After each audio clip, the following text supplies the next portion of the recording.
This is Josh. Josh, this is Paula. My wife, my son John. Daughter Crystal. Hey. And that's Miko. Alright, everybody's gonna learn how to work this thing, huh?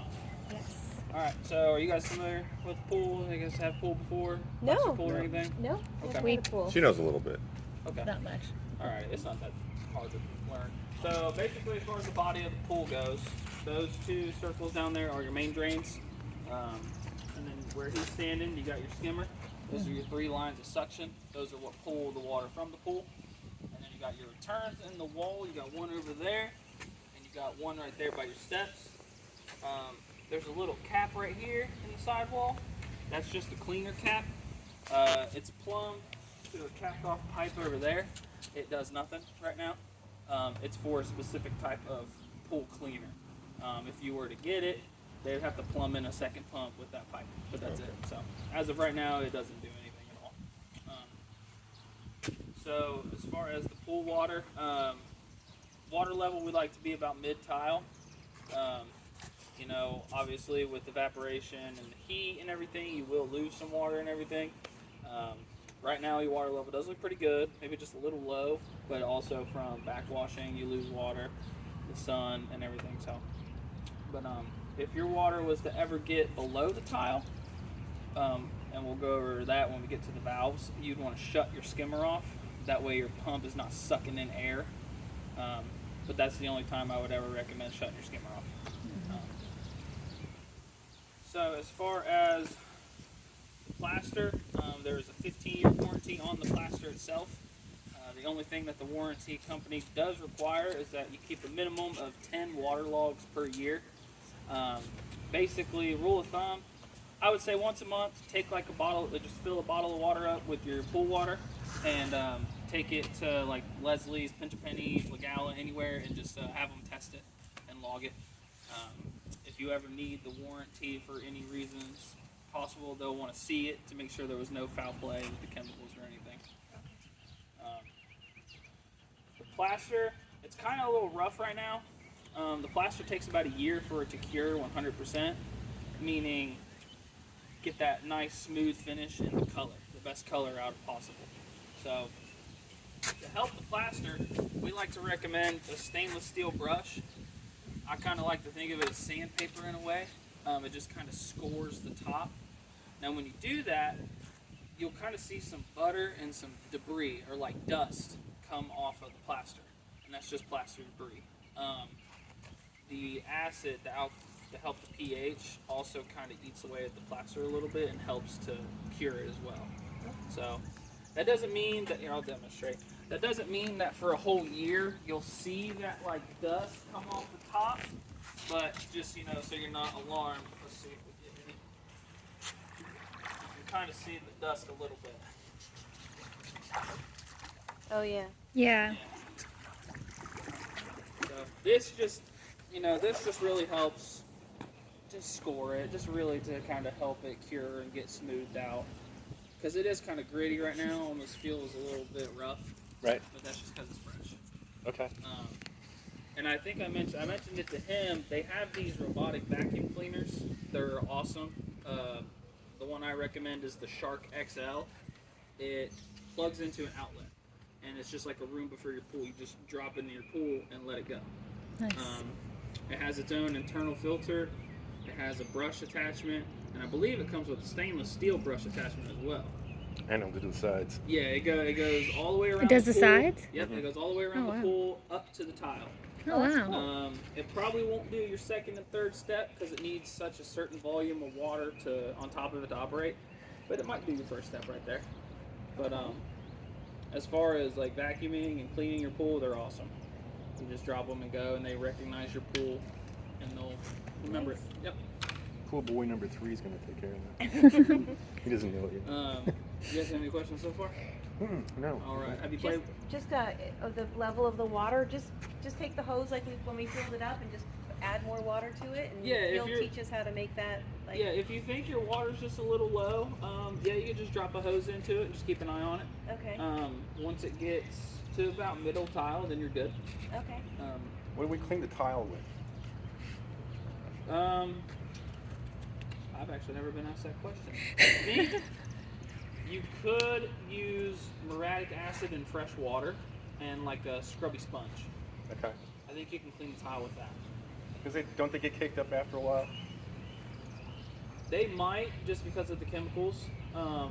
If you let the chemicals go array, they may get caked up, but if you on top of the chemicals, they might not. Okay. I'm actually not 100% sure. Okay. But One yeah, day. I'd say muriatic acid and fresh water. Just kind of mix it, dilute it, get like a scrubby sponge, and then wipe them off. Okay. Cool boy number 1. And then Go all the way around. I assume I think you guys have played with the lights. I think I gave you the switch. Am I correct? You gave me the switch, and I can just order another one. And how do I program that?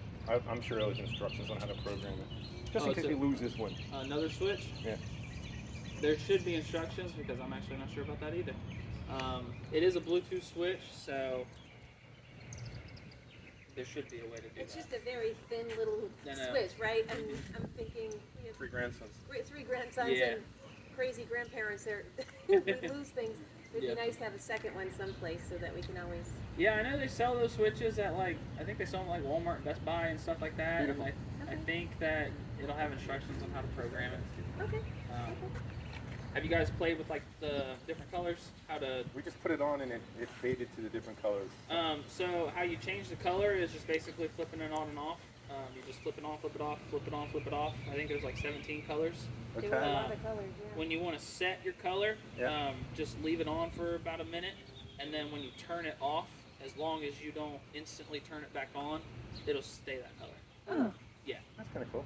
Yep. So We just watched the light show the other night. We sat out Yeah. here and Yeah, just this went is through kinda all cool. this whole. it's got some cool light shows, and then it's also got the fixed colors and everything. Oh, I like that. Okay. That's Yep. good. You guys have to see that. It's very. Yeah, that's That looks awesome. awesome at Yeah, night. it does. It looks really cool. It's kind of defeated right now. So is this our brush, or do we have to order brushes for the? I think Leslie, any pool store should have it. Okay. Yeah, and they come in all different sizes. I think there's a 6-inch, 12-inch, and an 18-inch. Okay. So you can get different sizes. You got a 19-footer? So as far as cleaning the pool, as far as vacuuming, this is where you'll hook your vacuum hose up to. So you just take this basket out, and you got your suction hole down there. Okay. So whenever you want to vacuum, let me grab this real quick. Just attach your vacuum head to your pole, attach your hose, and then just drop it in, kind of run it down the side of the wall a little bit to bleed out any air in the line. You've done this before. And then take your hose, and just run it down the side wall.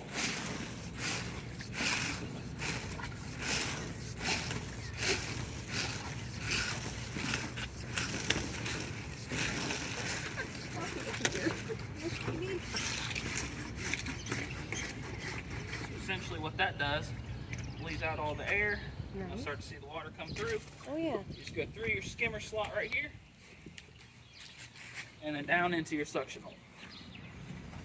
And then that's how then you're set up to vacuum. Oh, that's cool. Okay. Again, is there any particular time we should be doing this? Well, not daytime, but just when we start to see debris? Yeah, just it's personal preference. I mean, if that little, like this little amount of debris is fine for y'all, you don't have to vacuum. You could vacuum once a day, once a week, twice It's a a lot, week, but- once a month. It just Is there a preferred one to keep the plaster? And I'm trying to remember the right words, but to keep the plaster nice and fresh, is there like a suggested? It's not going to, none of the debris is going to affect the plaster once it's stained. yeah, the dirt could stain the plaster. So I mean, if you do see like a bunch of dirt just kind of sitting, I would definitely get that up. Okay. But I mean, Okay. I'd say I would do it like once a week at least. Okay. Maybe twice a week if a lot of the leaves fall and sink. Yeah. Pool boy number 2. Alrighty. You guys have any other questions so far about the body of the pool? No. How do we know when it's, is it sucking water right now? It is sucking water right now. We'll go over to the pump and I'll show you guys how to set the valves so it'll really get the best suction. Okay. Okay. We'll go over there.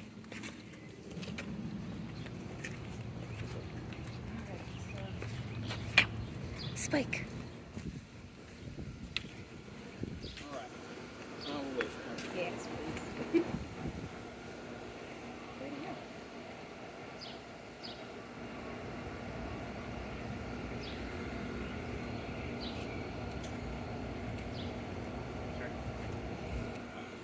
So this valve, so this is your pump. This valve is your suction valve. So we got the lines labeled. So right now you're running 50%, 50%. Okay. This arrow is pointed to what is closed. I know you can't really see it that well, but it says closed right here on the edge in black lettering. Oh, yeah. So wherever the, yeah. So right now you're running about 50% both sides. Whenever you have your vacuum hooked up, we recommend that you turn it to right over here about that bolt right there. Okay. So essentially what that does is now your skimmer is open about 90% and your main drain is only open about 10%. So you're getting 90% suction through your vacuum hose right now. Okay. So if you close it all the way like that, Yeah. your vacuum head can get stuck to the bottom of the pool. Too much And then, suction. yeah, exactly. And then Okay. you're stuck, you're yanking on it, you can't move it. So just kind of breaking it open like that alleviates that pressure. Okay. And like a vacuum cleaner in the house, you want air to go through as well as Yeah. at the yeah. same time in suction. Yep. Okay. So once you have your vacuum hose hooked up and you got your valve right here where you want it, Mm-hmm. so come over here to the pump, and this is your control manual, whatever. Right now, you're running at 67.4%, and that's set on a schedule, 7 a.m. to 8 p.m. every day. Okay. So whenever you want to vacuum, you come over here, hit quick clean, right arrow, and that will ramp up your pump to 100% for an hour. Okay, talk to me about what this is again. So this is telling, so typically it's on a pre-programmed Yes, so system that it's going to only run, and it's running the circulator of the water, right? Between the hours of, 7 a.m. to 8 p.m. so at night it's quiet. It's not circulating. So you did the quick clean, And you do that only Just when to override it for just an to hour. override it so it can, Yep. okay, that makes sense. That just Okay. that ramps it up to 100% power Okay. just for an hour. Okay, fabulous. so, okay. That Yeah, makes you just sense. hit quick clean and then right arrow, and that's how you turn it on. and that's, let's say we're having somebody come over and that there's some dirt in there. Is that what you're doing? Why would I do quick clean? So you get more power through your suction. Through my Yeah, Through the to your hose. vacuum hose. Got it. Yeah. Okay. Yeah. I'm sorry. Because whenever you hook it up and you do turn your valve like that, you are getting more suction, but whenever you turn it to 100% power, you're getting even more. Okay. You just get all the dirt. Yep. Okay. So, and then the only way to turn quick clean off, let's say you vacuum in about 10 minutes or so, and you just want to turn off quick clean and have it go back to its operated time or schedule, you just hit stop resume, and it'll stop the pump. And then if you just want to turn it back on, you just turn it back on. Just press stop resume again. That's pretty simple. So you do have a manual in your folder that I will give you for this. Okay. You have a manual for that and a manual for your sand filter. Can we? This has stuff in it now. Yes. So, It is- yep, I was about to go. Oh, okay. I'm sorry. So, this is a twist lock lid with a rubber seal. It only goes off. It only comes off and goes on one way. So we put the pump label on the front. It also says front right here. So to open it, always make sure your pump is off. Anytime you take this off, your pump has to be off. So you Okay. just, and it comes off just like that. Oh, The basket. jeez. Yeah, there's, Okay. yeah. So as long as you can see the bottom of this basket, you don't need to empty it. Okay. So like right now, how it's sitting is perfectly fine. Yeah, there's barely any. As long as you can see the bottom. Okay. Okay. And it only goes in one way, just like that. And then just turn it back on, or put it back in, and turn it back on. Okay. And the only time we're going to open that is if we can't see the bottom. There's no. Yeah. It's not part of the whole cleaning process. We don't have to No. do that typically. No, ma'am. Okay. If Okay. there's a ton of leaves in there, or plaster debris from vacuuming or anything, that would be the only time you Okay. take it off and take it out. Okay. Very good. But yeah, how it sits right now is perfectly fine. So this is your sand filter. So this is what the water circulates through and cleans and everything. This is your multi-port head right here. So this controls how your filter acts. So anytime you turn this handle, your pump has to be off. It is a rubber seal in there. If you try and turn it with the pump is on, it could blow out the seal. So right now, you got your settings on top here. Right now you're in filter mode. Okay. And that's just everyday normal use. Okay. So let's say that we got 20 inches of rain and your pool was overflowing and you wanted to drain some water from your pool. You'd come over here, turn off your pump. You always turn this clockwise and you would just come over here to waste. Waste essentially sucks from the pool, skips the filter system, and goes straight out your discharge line. Oh, it makes sense. Yeah. So if your pool's overflowing, Oh, I just, got you. yeah, Okay. just go to waste and then extend your hose and just drain it down to the water level that you want. Is there any time other than pool being overfilled that we would use that? No, What about, That's the only say thing. there's a hurricane coming, and Ooh, how question. how far down do you need to drain the pool? I wouldn't. You wouldn't? Because there is float out. Yeah, there's Okay. groundwater underneath your pool. Yeah. And if you drain it essentially, Uh-huh. that groundwater could pop up your entire pool and the deck. Oh, okay. Yeah, I guess before Michael, a lot of people did that. Yeah, that's what I thought. And there was tons of popped up pools Oh, wow. that Okay. constables had to go around and like fix and redo and Good for everything. business. Yeah. But it'd be a lot easier to just let it Overflow. overflow and drain it out. Okay. I know it might be a little more messy, but at least you won't have to have your pool redone. Sure. Right. Okay. Nothing worse than Good a pop question. pool. Yeah. So after you're done wasting, you just stop your pump and take your handle all the way back over here to filter, and then you're good to go. So this option right here, closed, is for our purposes. Let's say you wanted to plumb in a heater or another pump or anything. That's for us to close off the system so we can plumb that in. So you would never really use closed. Okay. All right, so backwashing. So I am going to backwash. So backwashing essentially is just cleaning your filter system out. Super soaker. I don't think it's as powerful as you think it's going to be. Could be. Need a smaller hose. Put a reduce one.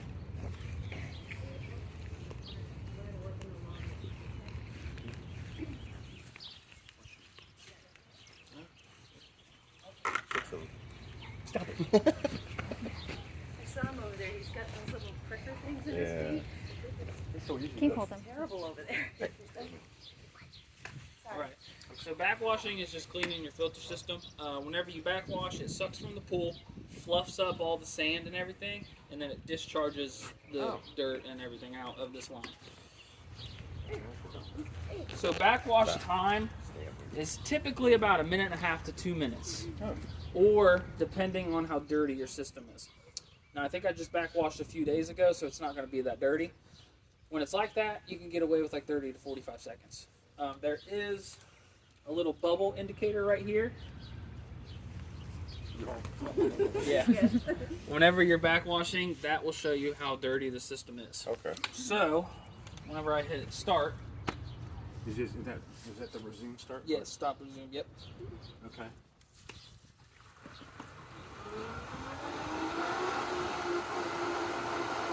Okay, so this is a perfect example. So I hit stop, resume, and there's no water coming through right now because when I took off the lid, it lost its prime. Right. Basically, what that meant was all the water that was stored in the lines coming from the pool, it just kind of went back into the pool. So it's just going to take a second to catch its prime again, and then it'll start backwashing. Okay.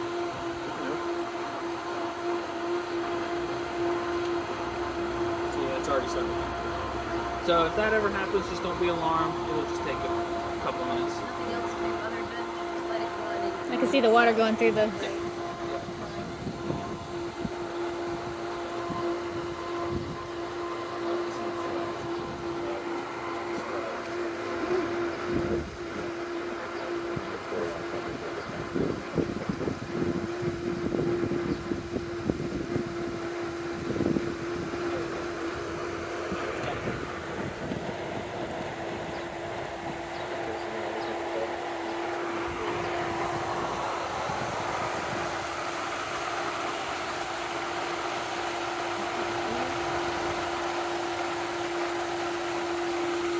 Is that considered clear? Yeah, see that is considered good. Just because I backwashed a few days ago, it's not that dirty. when it gets real dirty, it'll be really cloudy and milky. Okay.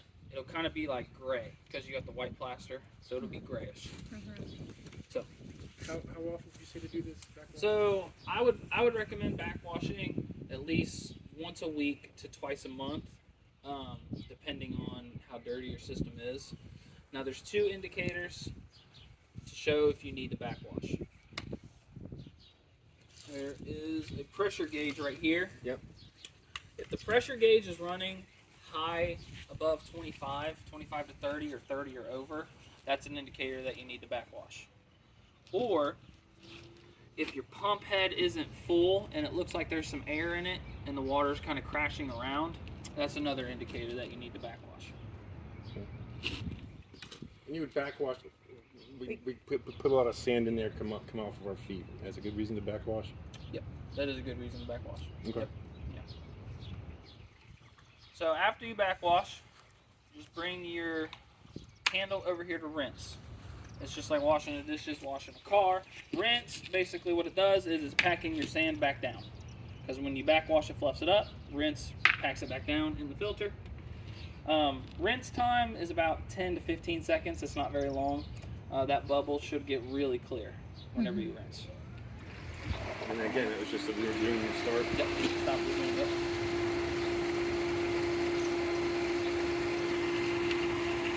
This has got water coming to the top. So Yeah. So. But the other indication was when it's not coming up there, when there's Yes. Yes, sir. Exactly. When the water, like how it was just kind of crashing around, Mhm. if it looks a little lower than that, Mhm. that's an indicator Okay. that you probably need to backwash. So after you're done rinsing, just stop your pump and then come back over here to filter, and then start your pump again, and you're good to go. Yeah, that's how you backwash. Awesome. It's kind of cool. Is there like a card that tells us when we should do each of these pieces? Like Gotta be. weekly, monthly? Josh What? comes out every week. Oh, Josh. Okay. I'll make a card. I know that you have the manual for the sand filter. Okay. There might be recommendations on how often to do it in there. Yeah. And you got a manual for your pump here as well. It'll but- just become I think it's second nature. after I think a it's while, right? situational. Yeah, Is there once- a warranty recommendation if you don't do it past a certain time or enough? There's a voice of warranty or anything? I don't. You know what? I don't think so. I don't 3 good know. questions. But Tough part. We're an inquisitive group. Sorry. no, you're fine. I love it. So really, Josh, only 2 buttons I should be touching on that are the quick filter and the arrow. The and quick resume. clean, the quick clean right arrow to turn it on, and then stop And resume. that's only really what I should ever touch. Do y'all ever come out again? Only if there's a warranty issue. Only if you guys have a problem or anything, then we come out. You have a 3-year warranty on your equipment pad. The only things that Hayward doesn't cover are natural disasters, lightning strikes, and flooding. Grounding problems. So let's say something happened and there was a power surge and you come out, your pump's not working. Try tripping your breakers, checking those, and see if that works. If that doesn't work, just give our warranty a call, and just be like, hey, my pump's not working, and somebody will come out and take a look at it. Any questions so far? Yeah. So how good is 38 oysters? Oh, it's awesome. It is awesome. Who's that? His hat, 30 oysters. oysters. Oh, Rick, yeah, my wife had whenever she worked at a salon over there, they had a family Christmas party, and that was the first time I tried his oysters. I hate oysters, but not how he does them. Really? They're delicious. Hmm. Alrighty. I think that's about everything over here. So this was the line that's capped in the sidewall that I said does nothing. right. So that'll be, yeah. Okay. This one that's capped off right here was the dead line. That's where they have the groundwater pump hooked up to. Okay. So that does nothing right now as well. Do those pipes come out of the ground? Mhm. I have 2 groundwater pipes everywhere still. I'm guessing it's those. I'll have to find out about that. I didn't even know that. I didn't even notice those. You noticed the rat, but you didn't see the 2 pipes sticking up out of the ground? Yeah. Okay. Do they just pull straight out? Just pull straight out. I'll have to figure out what to do about those. Okay. Take a picture care of that.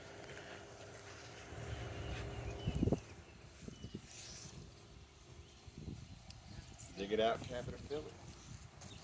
Yeah, dig it out, yeah. Cut down low and then cap it. There's 4 of them. Yeah. What's the problem? There's 4. Oh. Flagpole holders. I don't know. Ha!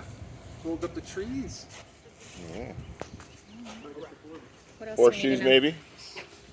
6 bits. There's about 6 of them. Right. So this is your salt cell. This is what turns the salt into chlorine. Into what? Into Chlorine. Oh, okay. Since it's a salt generator. There is a microchip in here.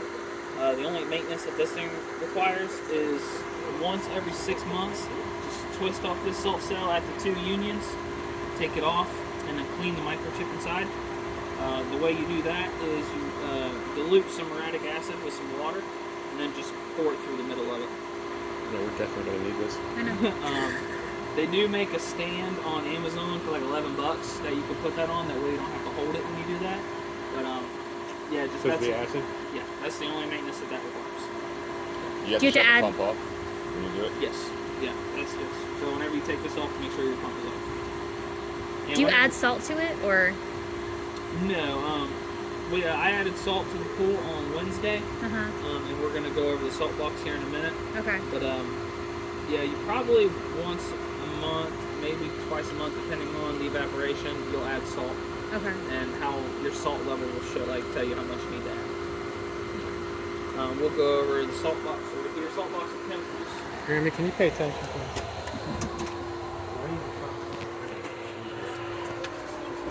Here you go.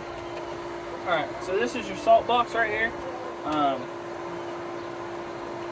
So you got your power. It's currently generating salt right now.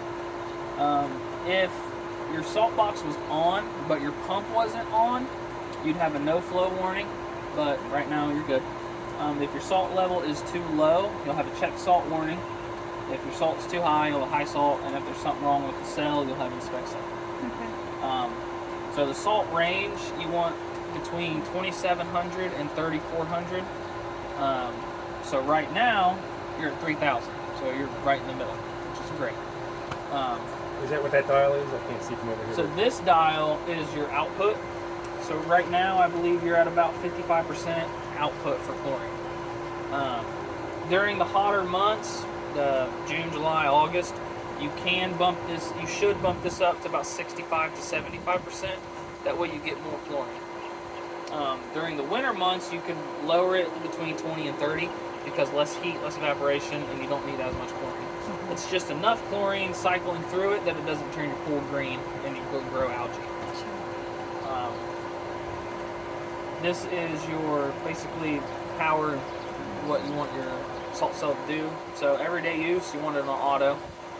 Super chlorinate, basically if you click this up, it'll output at 100% for 24 hours.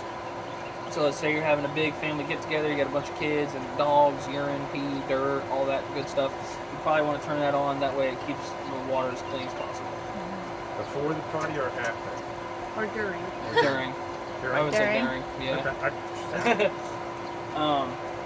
So we have a group of 5, including us, and then with them it's 7. Does that include that, or are you talking about like 20 people over here? Or just heavy use. Whatever you want, I think. I mean, if Depends it's, how much lemonade we so give that's the about kids. 13, 7, 5, 12. Okay. So 12, I would say, yeah. I say that'd be good to use. So you got your average salt right here. This diagnostics button will change what's on the screen. So when you press it, that is your temperature of your pool water, 75 degrees. Oh, wow. Press it again.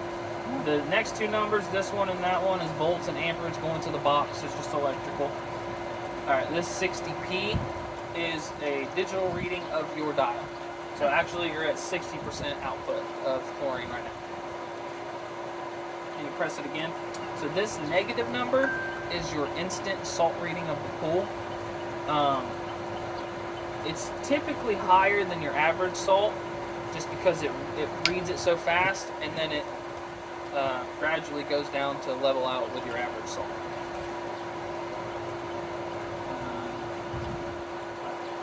So whenever you put the salt in the pool, let's say it gets down to like 2,500.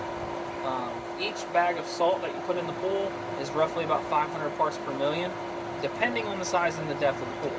Now you have a slightly larger pool and it's slightly deeper, so I would say I would always keep at least 3 or 4 bags of salt on hand, because if you get down to about 25 or 2,600 parts per million, I would add 2 bags of salt. Now when you do the salt, you want to come over here and turn your box to off. You'll take your salt, you'll hang it over the edge in the shallow end, you'll cut it, dump it, take your nylon brush and brush it around until it dissolves. I'd give it a few minutes, 3 to 5 minutes. You'll come back over here, flip it to auto, and then press this diagnostics button until you see the negative number. And that'll give you your instant salt, and then I would just leave it, and it'll your average salt will raise up. So right now it says -0. Then That's just because we haven't put in any salt. Like, I haven't flipped it off to auto. oh, okay. Yeah, so it's not going to read an instant salt number right now. Oh, okay.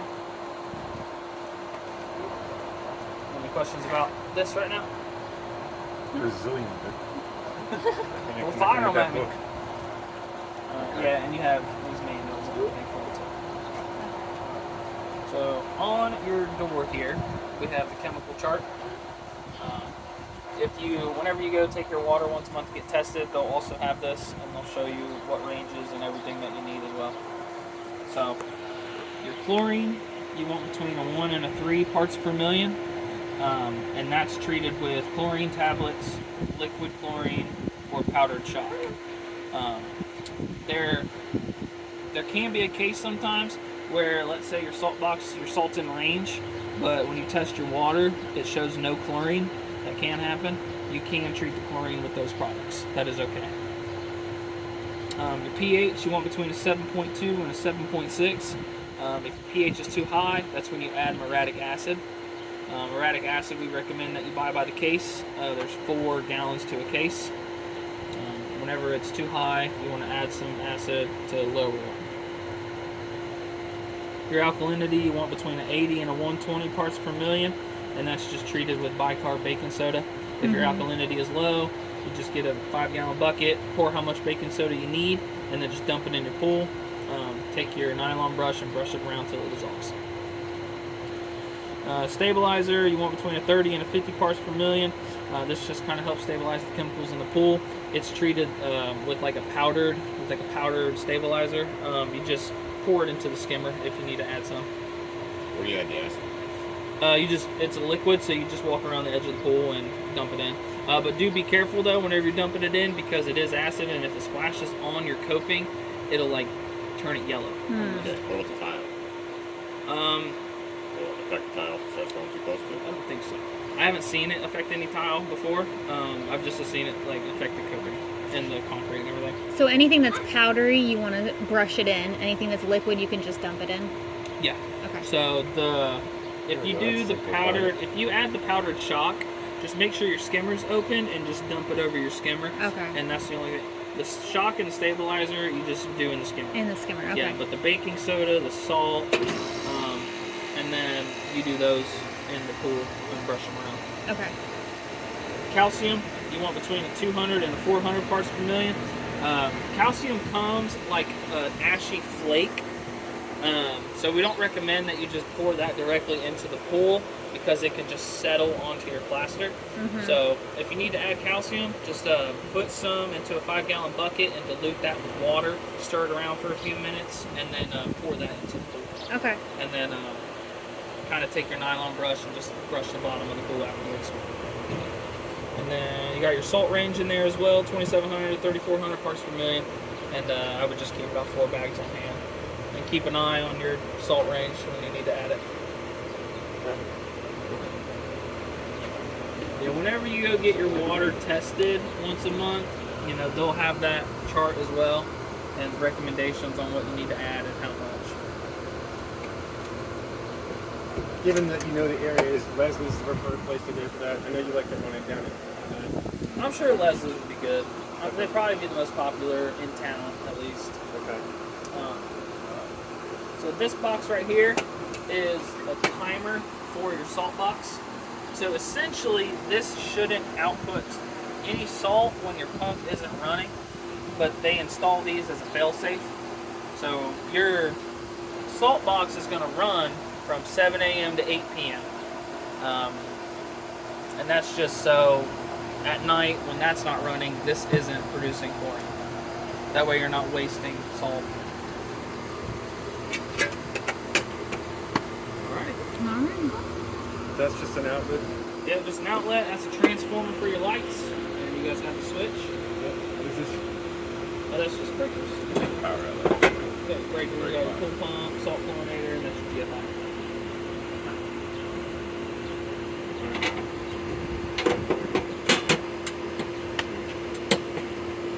Alrighty. I have one of those crazy ones. Yeah.